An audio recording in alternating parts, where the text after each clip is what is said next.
Alors aujourd'hui, on va parler de se faire un réseau, un groupe d'amis entrepreneurs. Parce que quand on est entrepreneur, c'est vrai qu'on est souvent seul, on se sent souvent très isolé parce que dans notre monde personnel, c'est-à-dire dans notre famille, nos groupes d'amis normaux finalement, de civils, de ce que moi j'appelle des civils entre guillemets, on n'a pas grand monde à qui raconter nos problèmes de business, on n'a pas grand monde qui est passionné pour discuter de grandes idées, de produits, de trucs, de marketing.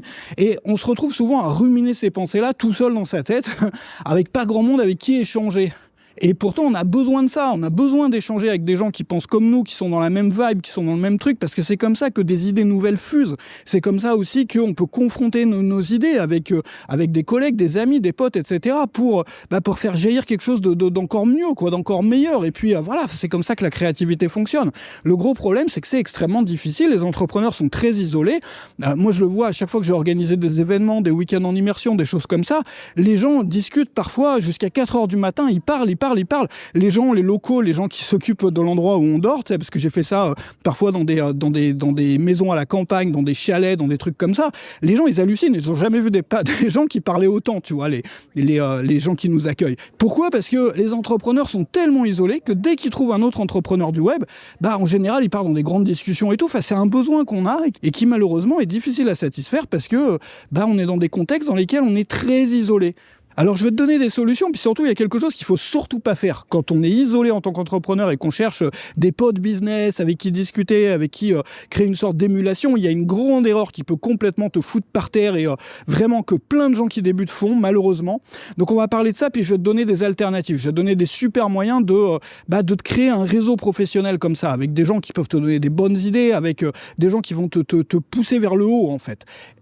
Alors juste avant de commencer, je voudrais aussi te parler parce que il y a beaucoup d'entrepreneurs qui se lancent et qui veulent se lancer en tant que créateurs ou formateurs et qui sont très timides. Alors même pas forcément timides dans la vie quotidienne, mais dès qu'on allume une caméra, ils sont comme paralysés, tétanisés. Et quand il faut faire de la vente, alors là il y a plus personne. La vente, ils tremblent quasiment ou ils évitent le truc, ils évitent d'en faire. Donc du coup ils n'arrivent pas à gagner de sous, quoi. Enfin l'argent rentre pas, ils n'arrivent pas à faire de vente.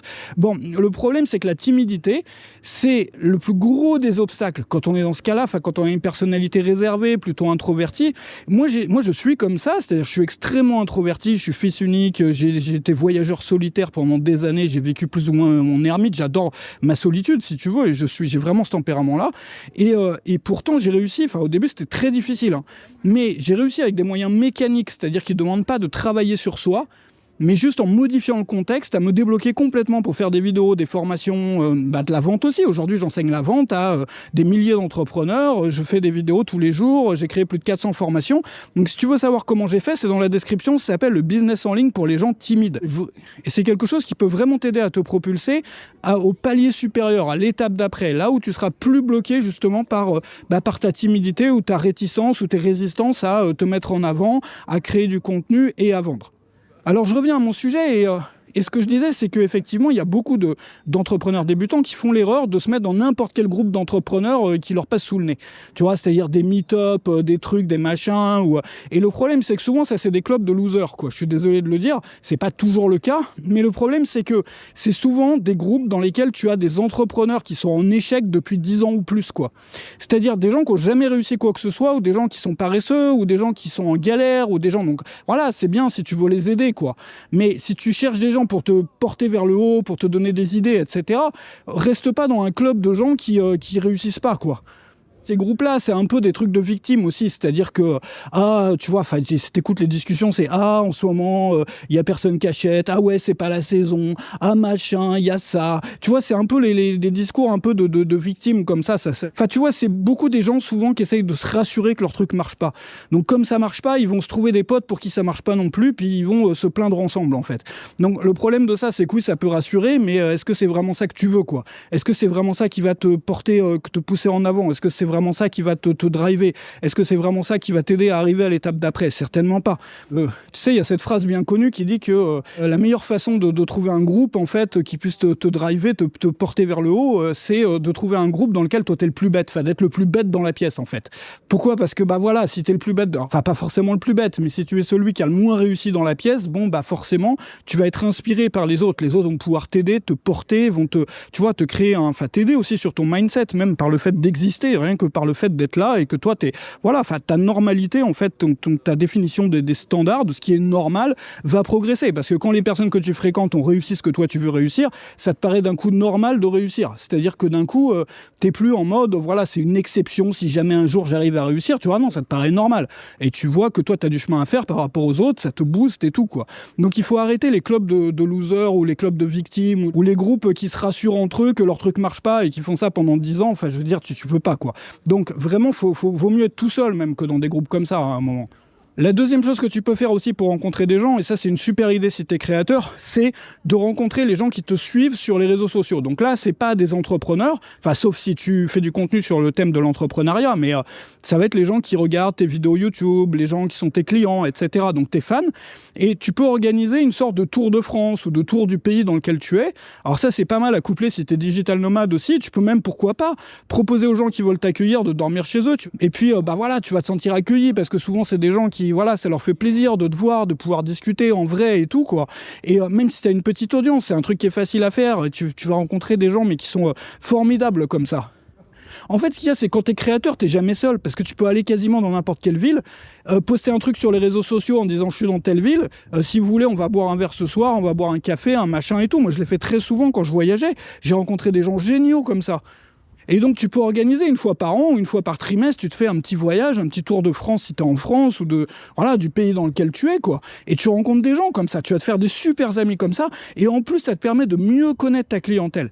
Ça te permet de mieux connaître les gens qui te suivent, quels problèmes ils ont, quelles galères ils ont, quelles frustrations ils ont, pour que tu sois capable de mieux les aider, de leur apporter encore des meilleures solutions à leurs problèmes si tu es formateur, si tu es coach, enfin ton boulot c'est d'aider les gens, quoi.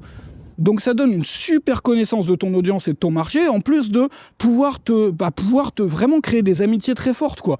Parce que là, tu vas rencontrer des gens avec qui tu as énormément de choses en commun. Je te dis pas que tous les gens que tu vas rencontrer, voilà, ils vont forcément être géniaux, tu vas être intéressé pour les revoir et tout. Mais il y a beaucoup plus de chances que tu rencontres des gens qui te correspondent pour vraiment bâtir des amitiés solides que si tu rencontres des randoms, quoi, tu vois, ou bien que tu vas dans un club de losers, tu vois. Et puis bon, après, ce qui est intéressant aussi, c'est de travailler sur son cadre de référence. Parce que quand on a besoin, il y a beaucoup de gens qui sont bloqués dans l'entrepreneuriat à cause de ça, c'est parce qu'ils ont un cadre de référence externe. Alors qu'est-ce que ça veut dire que ça? Le cadre de référence externe, on connaît tous des gens, on connaît probablement, qui ont un cadre de référence externe, c'est-à-dire qu'ils n'arrivent pas à prendre une décision tout seuls.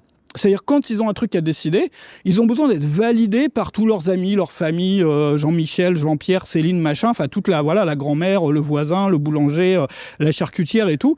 C'est-à-dire que par exemple, ils ont envie d'acheter une nouvelle voiture. Bon, les gens qui ont un cadre de référence interne, quand ils achètent une nouvelle voiture ou un nouvel ordi ou n'importe quoi, ils vont sur le web, ils étudient le truc, ils font une recherche, une étude, ils réfléchissent par eux-mêmes et ils décident. Les gens qui ont un cadre de référence externe vont faire très peu de recherches, mais finalement, ils vont demander l'avis de tout le monde, de la fille de la boulangère, l'avis de la grand-mère, l'avis de la voisine de palier, l'avis de machin. Et le gros problème de ça, c'est que, premièrement, tu vas prendre des mauvaises... Alors déjà, tu peux pas prendre des décisions qui sont pas moyennes et mainstream quand tu fais ça.